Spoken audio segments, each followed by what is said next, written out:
Right. Hi, and welcome to Florida Capital T. My name is Anna Marie, and I'm sitting down with Miss Talethia Edwards. Super excited. And what seat are you running for? Tallahassee Commission C3. C3. Yeah. Awesome. That is like the big seat this election. Super proud of it. You won. It's an open seat, right? I Yeah. think that is kind of what politics is about, right? It's an open seat, so people shoot their shot, people who had dreams, or people who want to put I don't know what everybody's reasons are, but it's an open seat, and I think that you should see a diversity in the seat. And we do. We see that. We see such a diversity in this seat that there's someone for everyone, right? There's a candidate for everyone, someone that he connects to everyone. I love that. That's exactly right. So I love that it's an open seat. I think it's a opportunity to talk about what you as a resident of Tallahassee want to see and what you believe, and it's no incumbent to say you did. None of us ran before, right? So we're all only talking about our lives, and I think we all add value regardless of where we are, right? So I mean that's the part I love. So I don't see any of them as opponents. I see other running mates. I kind of get that feel in this like election. It feels like a lot of you guys are just kind of having fun, and you see each other so much and all these debates. You're not having fun. It is. This is difficult. It's serious. There's a lot on the line, right? But as it relates to the other candidates that are running in the race, I don't see them as opponents. That part is fun because I do respect many of the candidates in this race, and anybody who will do this. Like, you put yourself out there, right? And so everybody is watching you and waiting to see what happens. And so all of you guys are so brave to run. It takes so much of your time, so much of like your energy, your like attention. So I mean, that to me is just like, all of you guys get accolades for that. So tell us a little bit about yourself and your background, because I was looking at your campaign page, and I actually saw a lot of remarkable accomplishments on there. The one that stood out to me was that Good News Outreach. That's the one that like really popped out to me. But tell me, what is your like most proud one, I guess? Yeah, so I'll start with telling you a little bit about myself. So I came to Tallahassee 25 years ago, which a lot of people have heard this story. First generation college student from Miami, Florida. So like everybody, I thought I was going to leave, right? But no, I met a man on campus at FAMU, and we got married. Actually, the day before I graduated college, we got married, and we bought our house literally 3 streets over from FAMU, and had a lot of babies. Okay, every baby he wanted, we had. But and that's been amazing. I was a stay-at-home mom for 15 years, and so a lot of people don't recognize that. So I was at home with my kids, and my kids began to go to school. And I homeschool, unschool, all the things, right? I really go with my children's needs on that. But realized that a lot of things were happening in my neighborhood.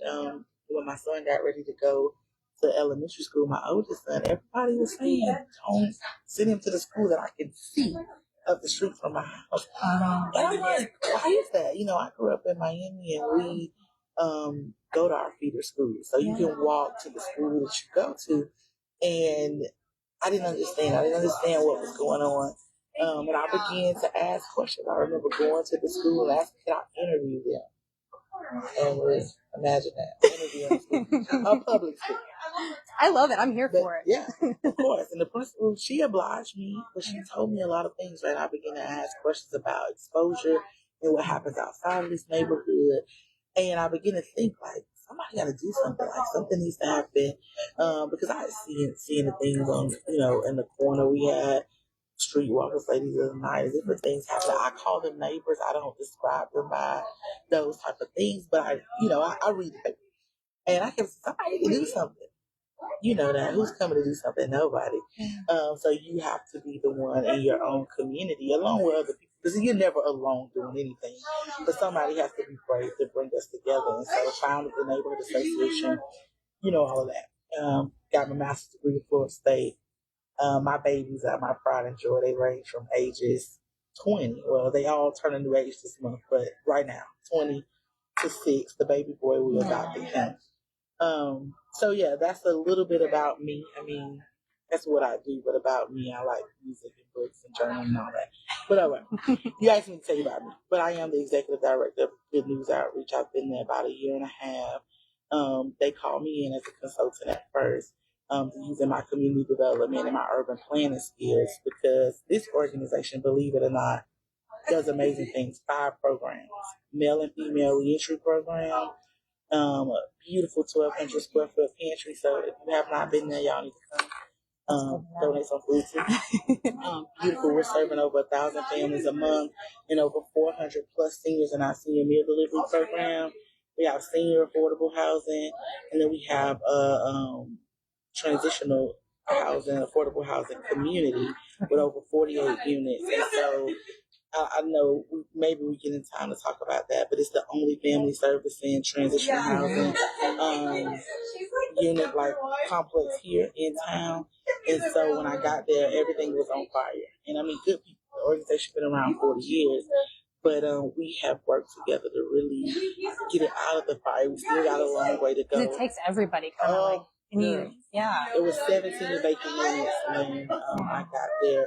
And not to mention the different units that were in the various levels of disrepair. But community has stepped up. We had the Hard Work Initiative, businesses. You wouldn't believe where we are now. 4 units left to be renovated, and those are with contractors. So it's some good things happening. That's really good. I'm very proud of the team I work with and doing this work. Wow. Yeah. I mean, you should be, because like that sounds like a really big undertaking, and you just kind of stepped right in, rolled up your sleeves, and got right to it. You don't have a choice. People's lives, right? Like, I didn't know all of it, and people ask the question all the time. How do you feel about nonprofit work? The work that's what I love. You do that every day.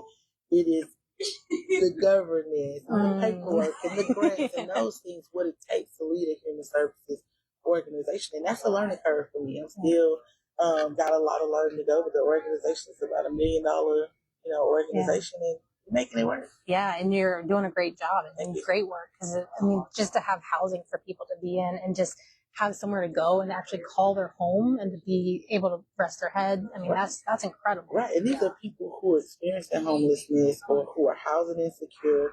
And let me tell you the good part about this. So the rents are still, I was able with all this work to maintain. The average rent is about $675. Wow. So the most expensive rent is $850. That's for a 3-bedroom. That's well under. Oh my gosh. The AMI, and I'm trying to keep it that way. So it takes a lot of volunteer work, a lot of commitment from people who will donate, and just being able to go and ask people, could you give me this at this price, because I'm trying to keep the rent at those rates that families could afford. Yeah, especially because there's nowhere else in town that is that affordable. Nowhere else, because affordability is an issue for everybody, regardless of what your income level. I know we argue about affordability all the time, right? But whatever your income, we're seeing folks on what we would call higher end still being housing insecure or having issues with affordability because the rents or the mortgages are so high for that. Yeah, I see. I mean, in a lot of groups, I see people talking about it. Can someone tell me where I can find somewhere to stay that's less than, $1,200? Or so there's a lot of conversation in the community of like people just saying, I need a place to go. Like I have these kids, I need somewhere to go with them. So just anything that can kind of help relieve that, even if it's, one unit, I think that's one person who has something that they wouldn't have had before.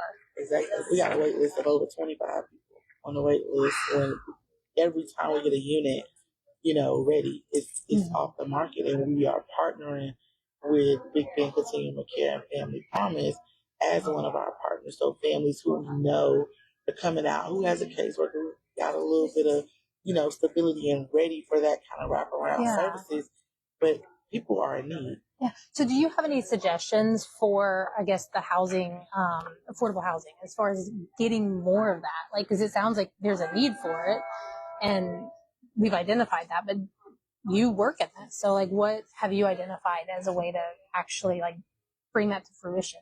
Yeah. So, I talked a little bit about what I was telling you about that, because I'm calling the ecosystem. Those are us in the housing ecosystem. Because if we don't create an ecosystem for those who are exiting homelessness, we then have another problem because they can't afford it, and the cycle continues. Yeah. So that's number one, strengthening our transitional housing. We're not talking about that a lot. The state of Florida housing plan didn't include transitional housing. They talk mostly about permanent housing. And not that we don't need permanent housing, but you need all types of tools to deal with housing. So I think it's important to keep pushing that conversation. That transition is important. I call it the breathing room. So you may have experienced homelessness, but transitional housing is the breathing room right there, right? And then you got stable housing, and that could mean, and not everybody going into home ownership.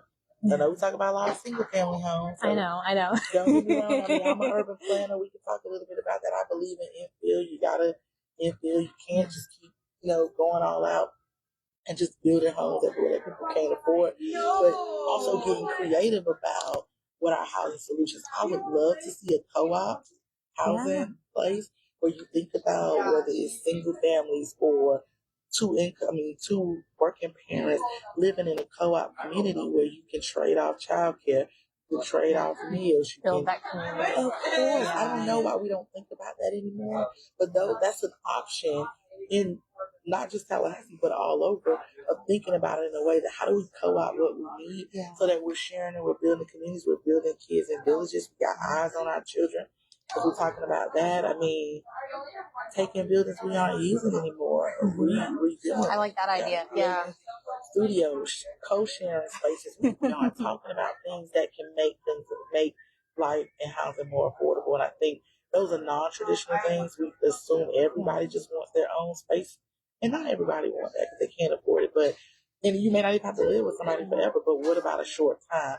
So I think thinking about those ADUs, I think I own my own home. I could build an ADU in my backyard, which could house a single person, a senior, or a small family. So we got a lot of options that we can think about. Just gotta get innovative in. It makes me think of like generational housing too, because you have the grandparent, and then you have the parents, and then you have the kids, and usually the grandparents can help take care of the kids, and the parents enjoy that, And you have the parents who can go out and make the money and keep the bills paid, and you kind of keep that cycle going. So that kind of reminds me of that. You have that different generations living in a community, and you can learn from that. We learn from our elders, just as we actually learn from our kids too. Exactly right. You should be thinking about community in 2 or 3 gen models, right? Like grandparents are younger, so they are around a lot longer because people are having children earlier.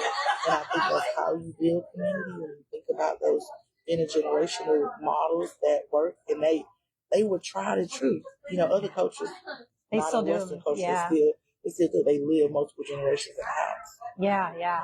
So this kind of goes into the next question here, which is with the food insecurity growing in Tallahassee, and then with you being the executive director of the Good Music Outreach, you do have some experience in that aspect too, but you mentioned the food pantry as well. When it comes to the food programs, what have you seen succeed and what have you seen fail? And where is the biggest gap for food access? Definitely. So the need is great. I can tell you that we really increased service by almost 100% since last November when the SNAP benefits got all wonky. Yeah. And so several things. So I can tell you what I'm seeing in Good News. I can tell you the conversations I'm having on a national level with some other leaders around the nation is that access is not a problem, right? People are accessing food. Affording the food is the thing. Not only affording it, but being able to cook it. Like people aren't cooking, right? So you got like all these issues. Like even in Tallahassee, if you look at our food waste, we're wasting about 7 tons of food in Leon County. Did you know that? I didn't know that. Yeah. So think about that. About 7 tons is hitting the landfill. That may be off a couple tons, but it's some tons. Food that's hitting the landfill. But what we're seeing is that individuals who have low income or who are transitioning jobs, or again, who are housing burdened, because you may work, you may make enough money, but you're paying too much on housing, so you can't afford food. Right. You're choosing between things. Or you can't do the lights, but now you can't cook the food. You can't cook the food. So it is compounding issues. I was just working with the Atlanta Fed, having a conversation about what policies and financial policies need to be created around fiscal benefits cliffs and things like that in order to address these, because it's compounding issues. It's not just food insecurity, period. So I literally was just talking with my staff. Our pantry looks bare because the need is went up, the supply is down. Even when you talk to Second Harvest, they are moving massive amounts of food, but the supply is down. And if you got dry beans, you can't cook dry beans. It's just right, things right. like that. And they're shelf stable, but it doesn't do you any good if you can't cook them. Right. Yeah, That's exactly right. You don't know what I got shelf stable food, but I can't cook it. Or I don't have the utensils to open different things. Like you got homelessness, so you got so many issues when you begin to think about food insecurity. I can remember, and I'll be transparent with this story, when right before I began to work and the kids were going into like teenage years and they were eating more food. I remember telling my husband, like, okay, I'm about to do this thing called no meats, no sweets, right? And it was to stretch the food. Yeah. Right? I was making casseroles and cabbages and things that were making the food stretch because the kids were eating more, so much, and we were not keeping up with the grocery cycle, and I just really had to learn how to do casseroles. So everybody experiences food insecurity or access at some point in time, depending on what's happening. And so just the circumstances vary. And that actually made me think about it too, where you said you had to learn how to do the casseroles. That would be a great program too, right? It's like teaching, especially young moms, like how to do this, how to make something that stretches, that has nutritional value, that is filling for the kids, and that the kids like. That's exactly right. Yeah, we do food demonstrations in the pantry. That's kind of a little pilot thing that our food pantry manager brought in. That's so cool. And so someone goes in, we got a few produce, they do some cooking. During COVID, I used to take the boxes and I would go live and I would make like 3 meals because they would put the produce in it. People didn't know how to use eggplant, so they didn't cook the squash. And I think that's missing, right? Yeah, that is. That tangible tool is some people say I don't eat it, but they never taste it. They don't know what seasons to use. And so that was kind of fun because we were giving people food. I was like, I don't know what to do with an eggplant. And so I was like, I know what to do with an eggplant. Just going live. But some of that low-hanging fruit that doesn't cost anything that us as community members could do, right? That gets shared and talked about. I think we need a little more of that. Yeah, absolutely. Yeah. Like a little cooking class, like a little. Or just going out to eat communal, right? Single people being invited into homes. I'm always cooking big meals. I cook 3 meals on Sunday. So think about a single person or a 2-person family coming to eat with us because it doesn't cost me extra to feed those folks. Right. And then, they can even help out, like if they have the means, they can, put in for the next week, Bring the plates. Yeah, bring the plates, right? Yeah, exactly. All right. So, as far as with closing the gaps, then you mentioned we have to kind of see this in a bigger picture than just the food access. Right. You were mentioning that we have to see all the different elements of it, the electricity and all that. Do you have any solutions for those issues then? Yeah, of course, higher paying jobs, right? We got to pay people more. I think that is a big deal. And then not only pay people more, but teach people how to use their funds. I remember when I was a stay-at-home mom, I started couponing. And I would teach classes even after that called Stretching My Dollar and then Closet to Consignment. And I would teach about using what you no longer need or can use in order to get extra money, whether that's pay a bill, buy food. I remodeled the bathroom in my house doing that. But again, it's those innovative ways. Not everybody understands financial literacy, but if I can teach you how to use the consumer's money in order to stretch your dollar, pun intended, it helps you. And so it's getting creative, it's great and blended formal and informal dollars and programs together, really funding people on the ground to do things that we don't talk about a lot. We talk about the big agencies and Good News Outreach is, like I said, serving over 1,000 families, and we still have needs. But how many people on the ground have skills that families who may need these particular skills or don't even know they exist can make it fun where families can actually learn something and then transfer those skills, because I think that's what it's about as well. That's good too, because it's almost like giving back, right? So you get a skill and then you give it back to the community with someone else who doesn't have it, and so it's kind of like that train the trainer or like just giving back. Yeah, I like that. That's my sister says, excuse me. Oh, hi. I was like, no, I'm kidding, sorry. No, you're good. But so I think about those are the gaps, right? And I people like, sleep, does it really work? It does, because I've seen it work. I think that we get these big ideas, and nothing's wrong with a big idea. I'm not criticizing big ideas, but we forget small, simple things that take us to the next level. And that really is practical. Yeah. Practical things we can do every day that you have a skill, I have a skill as parents, running households that we never think about are transferable to other folks. Right. And I love that too, like the idea of like teaching someone to cook with an eggplant, right? Or teaching someone how to make their dollars stretch further. All those are just such little things that a program would be probably very inexpensive to enact something where it's like, hey, come see this program. Or I was teaching it for free. Yeah. So think about me, and I started this again because you learn every skill from a need, right? My kids were growing up. So a lot of them, at many times, my kids were 2 kids in the same size. So there was no passing things down. So when you think about consign, I would consign things and I would save the money to the end of the year. I would call it the paycheck. And we would put that towards Christmas gifts, or we would pay off a bill, or we would take a trip. So think about those little things. I had 8 children. We were in a 1-income household.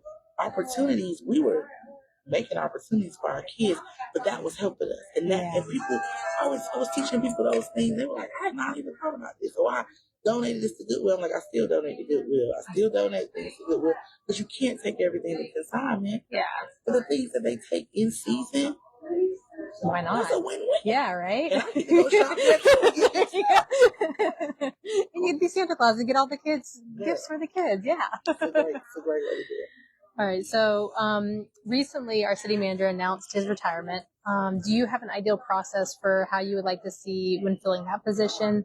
And what is the most important attribute you will be looking for in a city manager if you get to choose? Yeah. So city manager is super important, right? Because 5 folks sitting there. We are a manager, council, form of government. And so that is a big deal, right? This person gets to manage $1 billion organization. And so number one, integrity is going to be important for me, right? Kudos to Reese who served for 30. Anybody can serve anywhere for 30 years. I remember when my father-in-law was retiring, I was like, work for what? So regardless of how you feel, anybody that serves in the organization for that amount of time, hey, but integrity, number one, right? That's what I'll be looking for in a city manager. Somebody who can work well with council, right? But who can also tell the truth, because this isn't about personalities or who like anybody. That role is important when you think about managing almost 4,000 employees, a $1.2 billion budget. And so you want somebody who can work alongside folks, somebody who has experience. I've heard a lot of people show interest. I was in D.C. and I heard this young man say, hey, you all are about to do a search in Tallahassee. So he's applying. So I think come on down. It should be a very open process. Community should have a say so. City employees should have a say so. A really slow, intentional process to choose the right person that will be leading the city to the next step, to the next level. Because I think there's some big things happening in Tallahassee in the next couple of years. So that's important. So I asked to talk a little bit about the process. I don't know who gets to choose. I don't know who gets to decide. I just want the right person to be chosen, and I want it to be an open process so that everybody feels like we're choosing the right person. We don't always ever agree. It's 300,000 of us in the city, but that role is critical. It is. Yeah. It is. Well, the thing about it is we don't all have to agree, but I think one thing about Tallahassee is everybody here wants to see Tallahassee doing good. That's exactly right. And so I think that if we all kind of go into it with, hey, we all have the same goal. Yeah. As long as we all have the same goal, like that's... Yeah, and you have to, and that goal should be moving Tallahassee forward, right? I don't have to agree with the manager. The manager doesn't have to agree with me, but we better be working on the same goal to move this city forward. I think that's really important. Someone who believes in efficiency and you heard me say integrity. I think integrity is the number one thing when you're coming into an organization. You got to have integrity inside of yourself so that you're making the right decisions. And then at any moment, if I'm wrong, I'm going to, you can say to me, that's not how you understand what I'm saying? Right, yeah, absolutely. I think that's important, especially what we've seen, with the back and forth. I just really want to see a manager and a government that can actually work together and move things forward. Yeah, because you're kind of hiring for more than just your commission. You're hiring in theory, you would be hiring for 30 years, or you would be hiring someone to be there through multiple commissions. Right. And so you want somebody who can adapt to the different personalities and kind of help bring that information that maybe the commission needs in order to find a consensus. So it can balance a budget, right? Yeah. Not only balance a budget. So y'all hear me talk about stretching your dollar and all the things. Can you stretch the budget so that we can do more things? Because while we have a $1.2 billion budget, we talk about that budget a lot, but we still see need, homelessness, housing, all the things. But can we get a manager that knows how to stretch a budget, know where efficiency needs to happen in our departments and make that happen, hire the right people in the right places? That's an important thing. So we talk about whether or not they can get along, but can you operationally manage a city and with the money you get or lose? Because we lose money sometimes. We do. So I think about all of those things. We don't have a strong mayor. We have a manager, council form of government. So that person is critical. Yeah, I agree. Absolutely. And just with like you were saying, the culture where there's like this 3-2 divide and just kind of moving past that, having somebody who can help mend that, I think, a little bit. I think this city is ready for that, right? Yeah. It doesn't feel good. It's crazy that I'm a candidate during election season, this cycle. But I always feel like I want to leave this place during the election cycle. And then it's over, and then we remember we love each other, and we're so small. We should love each other even during it, right? Like, that's the thing. So, we are a small town. Feels big, metropolitan. We're doing a lot, but we are still small. We are. And we are one person, two people removed from each other, right? And so that's what made me love this place. That's what makes me stay here and raise my kids here. I'm hoping for my children to come back from college and be here. My son is talking about getting married. I'm like, I want him to come back. You said that in I want to say it was the alert debate, and you were like, I want my son to come back and live here. Yeah, right? Like, I'm thinking about that. So you said something about the manager won't be here for 4, 8 years or however long the next of us will serve. They will be here for generations. Well, at least a couple, 10 years. Hopefully. Those decades. That's where you see population and systems change, right? Yeah. So the mindset has to be global. It cannot just be surface right here. And that's a lot of what I would like to see, somebody with a global mindset, thinking about my 20-year-old who comes back in 5 or 10 years and what does this city and wants him like? back, right? Come on back. But you want him to have a job that he can work and make money, a house he can live in, entertainment where he can have, but you want those things so he can say, I want to come back. And so that person needs to be thinking not just for me as a 40-year-old, but as the child who's now in college who's going to leave and come back, or those who are here now. That make a difference. Yeah, absolutely. So, we were talking about the alert debate, actually, and then the next question on here is that many of the questions you emphasize community engagement, education. What are some gaps currently in our city's community engagement, and how do you feel this commission can help bridge those gaps? Yeah, I'm always centered on community engagement, right? My life has been about bringing people together, and I think that's the only way you do it. My campaign slogan is all voices, one vision. That's the way it came to me. Because I do believe that. I believe we all have different perspectives, and those perspectives, there's some truth in each part of it. And in those truths, the vision comes together. And so when you think about the way we do community, people just want to know what's going on. They want to be involved. They want to feel like it's transparent. They don't want things rushed. So I think when we talk about gaps, is that slowing the process down and being more transparent, utilizing the 4,000 employees who are experts, who can be deployed. It's 5-person commission. We can't do it. No. Okay? So you think about... these employees are great. Like, all the city employees are just... They are brilliant. Think about it. My brother's a firefighter. I got friends that are police officers. All of these people who actually do the work every day while the 5 commissioners are supposed to make policies. So I think the community engagement piece is about sharing what's going on. And I understand there's a balance, right? Community input is not community control, but without taking the input, or when you recognize something is legitimately causing a divide, you gotta halt it, right? Slow down, right? Exactly. I have 8 kids. When I'm like, wait, what am I missing? We are too split. It's not just we got to slow it down. We got to peel it back, talk about it. And we may still have somebody that walks away not comfortable with, not agreeing, but they're comfortable with that. They understand why a decision is being made, what happens next, who was involved. And that's where I see the gaps, right? Okay. Lots of things have happened that I myself have been, concerned about. I choose to, get information and do things different, but that's just because I was raised. But community engagement is a big piece. We should start with community engagement and end with it, right? This is what we're about to do. This is what we did. This is what's next. And that's the kind of leader that I will be. How are you going to get the community involved or engaged? Because I know sometimes it's hard to kind of say, hey, care about this. Right. So you how do you... out there, right? You can't just expect people are going to come to City Hall. You heard me say 205,000 people in the city, 300 plus thousand when you include county. You got to go into neighborhoods. You got to go where the issues are. You got to find those ways. Almost all people are connected through the utilities. You can get information quick or disseminate information quick through our utilities. Think about hosting town halls. In my opinion, I am so in favor of we see 50, 100 people come in a commission meeting.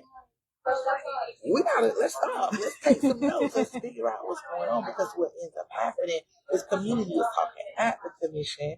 The commission is waiting on that to be able to make a decision, and community doesn't feel heard, right? So those are rudimentary skills of saying, slow it down. Somebody get a computer, turn that screen on. Let's take some notes. Let's hear. This is what we're hearing. These are things that are raising, right? Yeah. But the emotions get so high that we don't hear each other.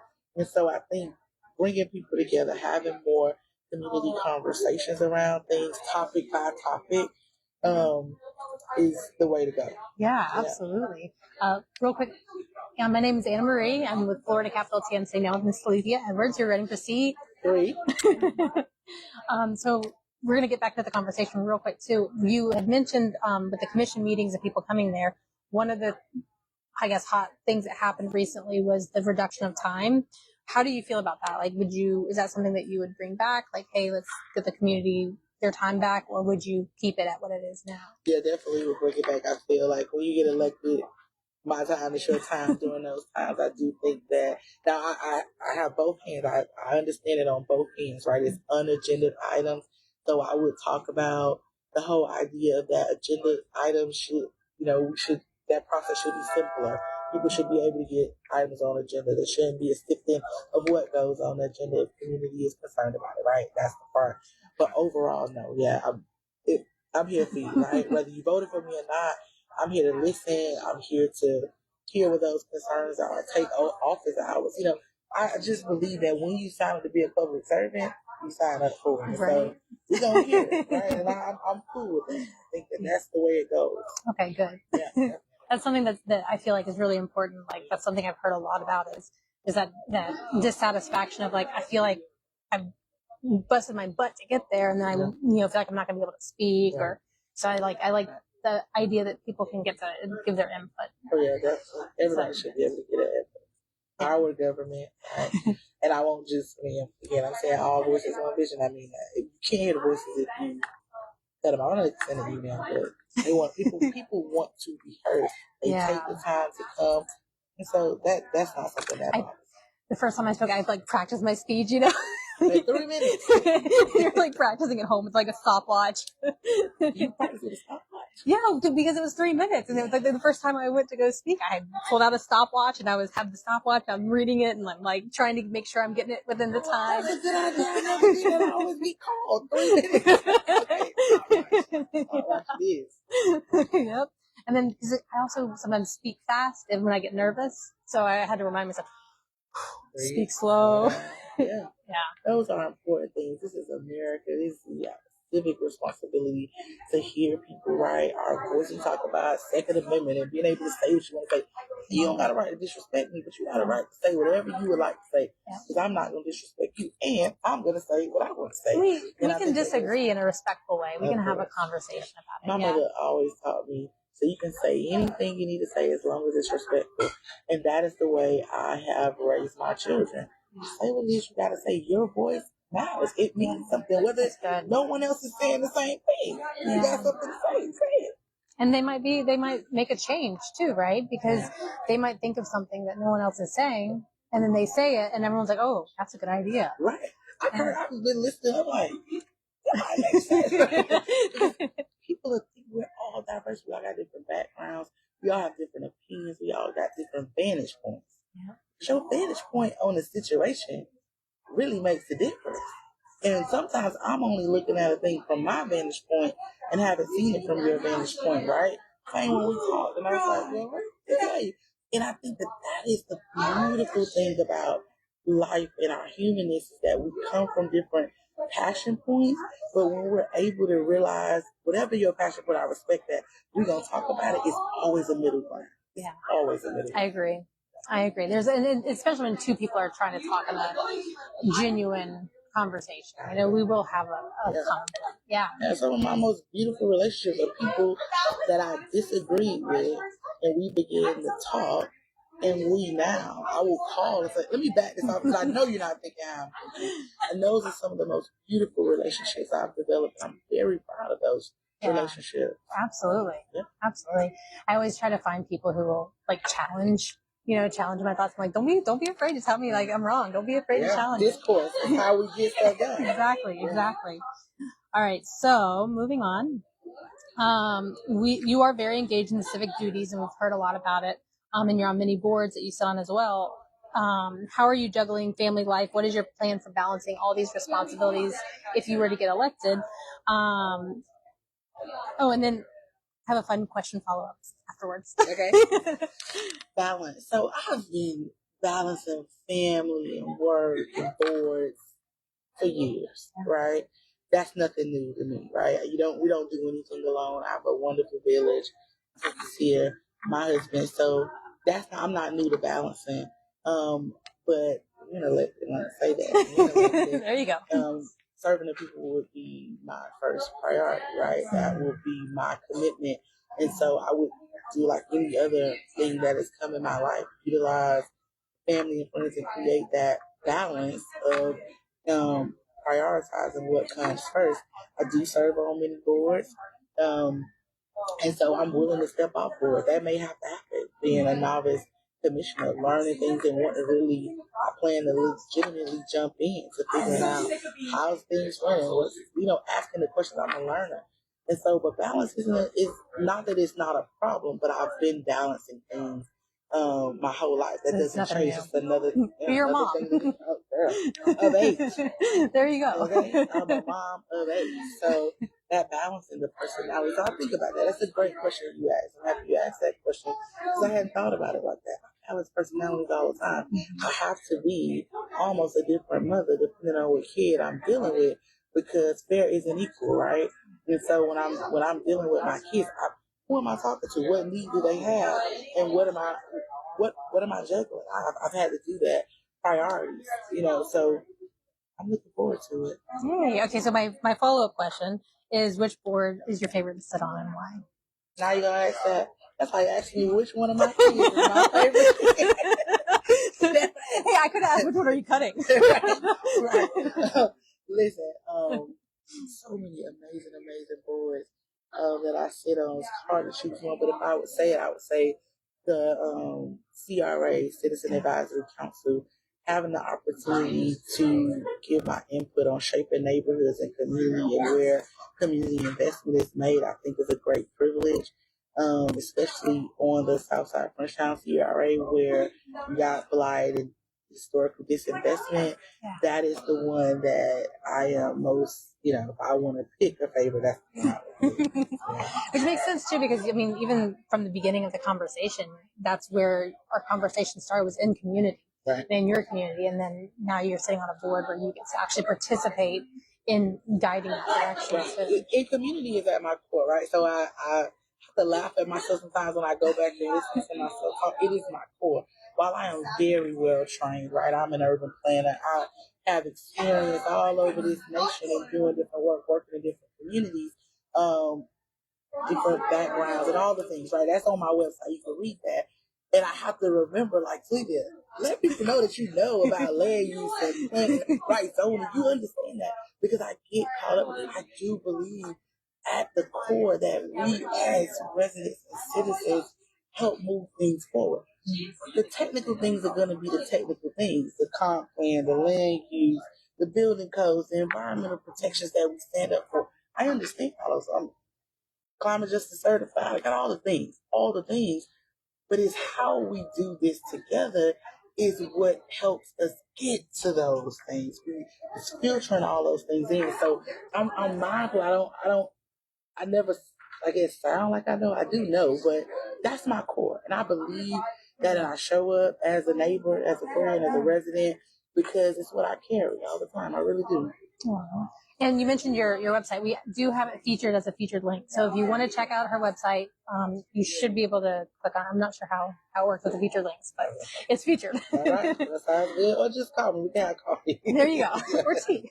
Tea. This is some good tea, y'all. So, okay. What is your favorite local business, and what product or menu item would you recommend? Favorite local business. We have your other favorite kids, right? My other favorite kids. We have so many amazing local businesses that I love to go to. I'm a picky eater, so I have to, like, my husband got to drive me places. But if I want to say the one that I'm on right now is Beignets and Brews. Have you been there? I have been there. Those beignets are good. You've had the beignets, right? Yes. Listen, and I get the little mini ones. They are because you can pop them and just eat them. I haven't done the mini ones yet. I get the bigger ones. I get the powdered sugar all over. Honey, do the mini ones. But I never thought I would find a beignet as good as the ones in New Orleans. Mm-hmm. Those are good. They did a great job. Mm-hmm. Oh yeah, don't get the minis because they are poppable. You will find yourself get 12. I ain't eating them up. But that is, right now, that's one of my favorite places. Because I don't drink coffee, so I get a lemonade or I drink really, really cold water with it. Okay. Is there lemonade there good? The lemonade is really good. So you get a little bit, I like sweet and tangy, like a mix between that sweet and tangy lemonade. Not too tangy, not too sweet. Yep. That good, perfect middle. So that's one of my favorites. Okay, perfect. I love that. All right. So is there anything else that you wanted to dive into or talk about? Yeah, the thing that I would say is that, honestly, and thank you for this conversation. I want to say that. Thank you for being here. Of course, I appreciate that. I appreciate being able to come here and have a candid conversation, unprepared. I saw the questions. I should have looked at them again, but I appreciate the platform and the openness to have this conversation. What I want people to know about me is that I am who I am, right? I don't shy away from that. I've always been a very fair, open, balanced person. You won't see me in a lot of drama. Like, I'm community centered. I want to work together with the people. I really do think about what's next in this community, and that I am, when elected, the people choose to elect me, will be open to listen and to work with individuals, whether they voted for me or not, right? That won't be the question.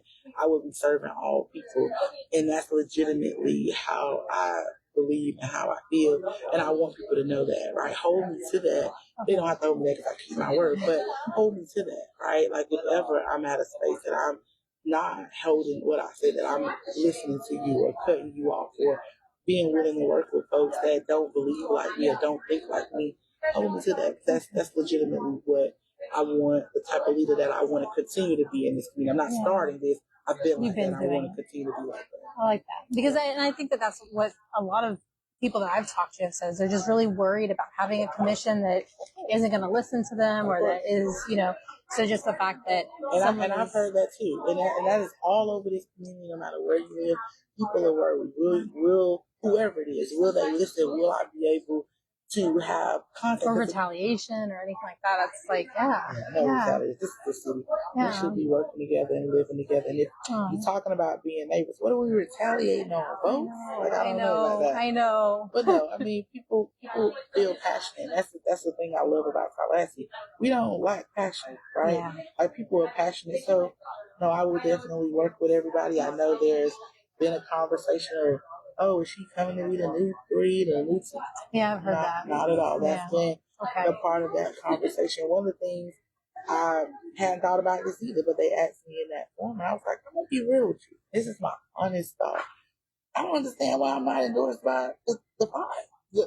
Everybody. I've worked with every single... You did say that. That was at the Democrat forum. Yes, with every single commissioner. I've led one of the largest neighborhoods with the first largest investment, right? Like, I've worked alongside, housing insecurity, food insecurity, worked for the county on all. So to me, I hadn't thought about it as an endorsement being, this means I'm replacing somebody, right? Like, I've used my voice to speak for and against things. And so that was, maybe I'm saying too much or talking too much about, but I had to think about that. That's kind of like with everyone in the race, right? Everyone's being put in like a box of like, oh, you're being endorsed by this person, you're being endorsed by this person. And I think in a way it kind of hinders people's voices, and it kind of can help sometimes, but then it can also hurt because it's kind you don't get to know a person. You pairing everybody else. Yeah. And that is the thing that I said. I was talking to a friend today, and I was like, because she asked the question, are you having fun? I was like, not really. And so I was like, I don't know if this is supposed to be fun. I don't know. I'm real introspective. And so, certain things happen, and I have to wake up and be like, oh, okay, I have a feeling about this. But I thought I never planned to run, but if I ever decide, I never wanted to run against an incumbent, not because of fear, but because I wanted to talk about the issues. We've been able to do that a lot. Like, to hear about what's my way of thinking, how do I see things, what's my worldview around Tallahassee. We haven't done that. I've literally been asked so many times about votes I have never even been a part of.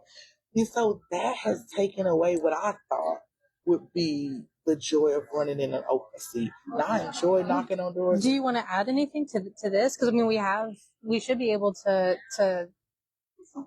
do that if you want to talk a little bit more about like what you're thinking. Yeah, I think I hear so many different things around Talethia from people, and what I think we should be doing. I don't have any grand, gestures or ideas of what do you plan to do. Everybody asks me that question. What's the one thing you want to do?